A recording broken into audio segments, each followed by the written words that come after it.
toutes et à tous et soyez les bienvenus si vous nous rejoignez sur BFM Lyon. Vous regardez Lyon Week-end. Je suis très heureuse de vous accompagner en ce samedi 18 mars pour faire un tour de l'info lyonnaise. À la une de l'actualité, la mairie du 4e arrondissement saccagée.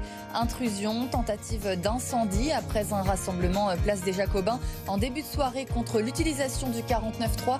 Des heurts ont éclaté. Quelques heures plus tard, 36 personnes ont été interpellées. Une aire de covoiturage inaugurée à Dardilly après l'échec de l'espace de l'air du Quai Gaëton. La métropole persiste et développe un nouveau parking d'une 50aine de places. Objectif, effectuer des trajets courts pour les habitants de Dardilly qui travaillent sur Lyon. L'OL n'avance pas et continue de perdre des points. Match nul hier soir, un partout face à Nantes. But de Lacazette, encore une fois décisif, qui devient le deuxième meilleur buteur de l'histoire du club avec 150 buts.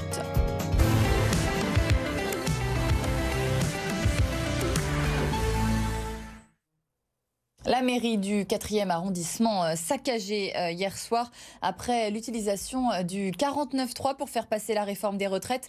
Plusieurs centaines de personnes se sont retrouvées place des Jacobins en début de soirée pour manifester. Rassemblement qui a ensuite dégénéré. Vous le voyez sur ces images BFM Lyon de Maëva Comsi et Raphaël Blanc-d'Amour. Retour sur cette soirée sous tension à Lyon avec Noémie Loisel et Gwenaëlle Van Restin. Une poubelle en feu dans une mairie d'arrondissement, c'est l'image de cette nouvelle soirée de mobilisation à Lyon.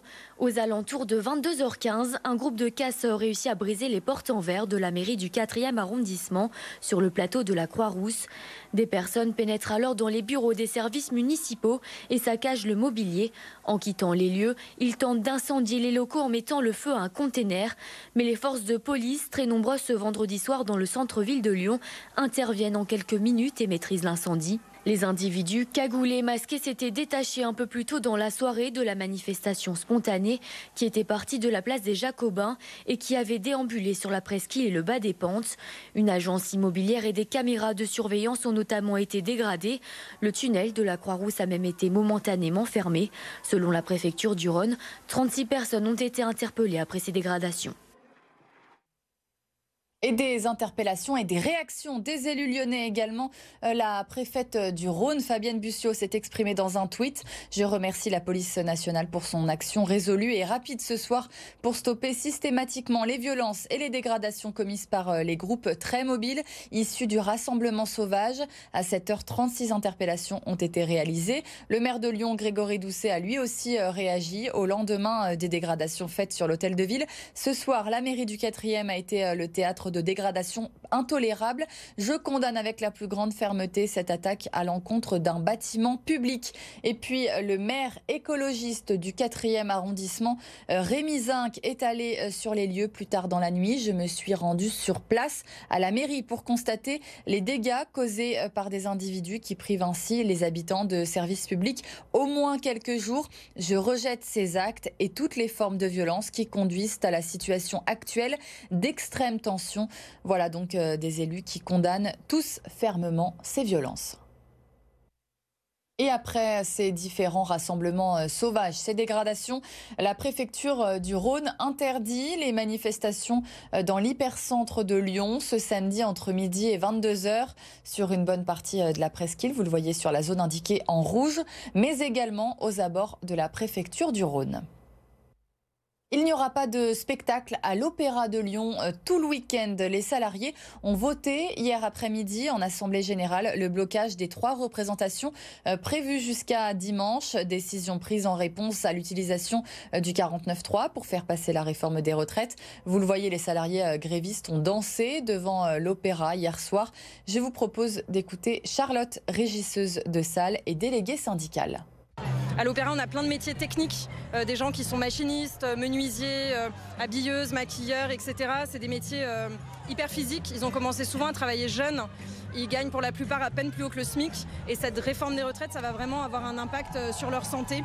Et avec le temps, les corps s'usent forcément. Et à l'opéra, pouvoir maintenir la qualité, l'exigence artistique qu'on nous demande dans un opéra national, ça ne va pas être possible avec cette réforme des retraites.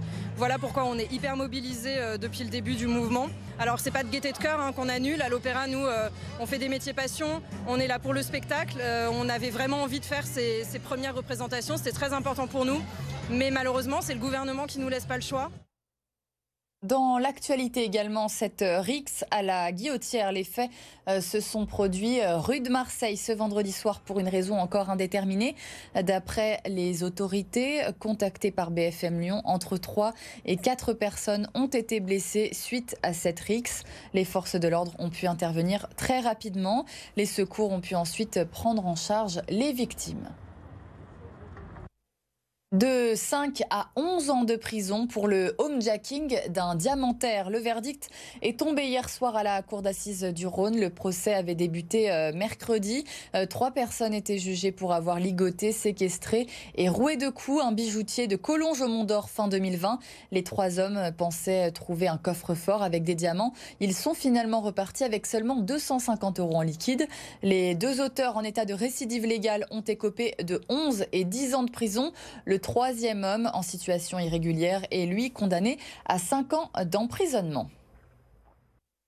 Après l'échec du quai Gaëton, la métropole persiste et inaugure une nouvelle ère de covoiturage, cette fois à Dardilly, pour permettre aux habitants d'effectuer des trajets courts pour aller travailler dans Lyon. Le parking est situé près de l'A89 entre Dardilly et la Tour de Salvani, Mehdi Escaifi. Son nom, l'aire de covoiturage de la Brochetière à Dardilly. Inauguré ce vendredi, on peut y observer un parking d'une 50aine de places. Son objectif, permettre à des covoitureurs d'emmener des Dardillois sur Lyon ou ailleurs dans la métropole. Pour les inciter, une compensation financière est mise en place sur la plateforme Encovoite, là où tout se passe pour les réservations.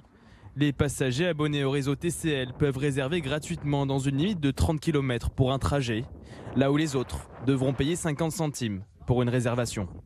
Alors c'est une grande avancée. C'est une grande avancée pour l'entrée donc de la métropole, puisque nous nous situons là pratiquement à l'entrée de la métropole. Ça va dans le sens de la réduction de la pollution, ça va dans le sens de la santé des habitants. Cet aménagement a coûté plus de 430 000 €, dont une partie a été financée par la métropole. Le président de cette dernière est convaincu que l'aire de covoiturage aura une véritable utilité, en complément des transports en commun. Alors vous voyez que cette aire de covoiturage est déjà pleine, ce qui démontre qu'elle sert. Ensuite, pour que le covoiturage fonctionne, il faut le massifier. D'où la nouvelle application et l'incitation financière, puisqu'on va payer les conducteurs qui vont recevoir 2 € à chaque fois qu'ils prennent des passagers. Dans une seconde phase, des bornes de recharge seront installées pour les véhicules électriques sur ce parking et un système vidéo sera déployé sur l'aire d'ici la fin de l'année. En sport et en football, c'est toujours compliqué pour l'OL. Match nul hier soir face à Nantes, 1-1 au Groupama Stadium. Une nouvelle prestation décevante malgré un général Alexandre Lacazette encore décisif. Il est devenu hier soir le 2e meilleur buteur de l'histoire du club, Tomasinski. Au-dessus de lui à l'OL, il n'y a désormais plus que Fleury Dinalo. Car face à Nantes hier soir, Alexandre Lacazette a inscrit son 150e but sous le maillot lyonnais. Un de plus que Bernard Lacombe. Je suis très fier, je suis content de tout ce que j'ai fait.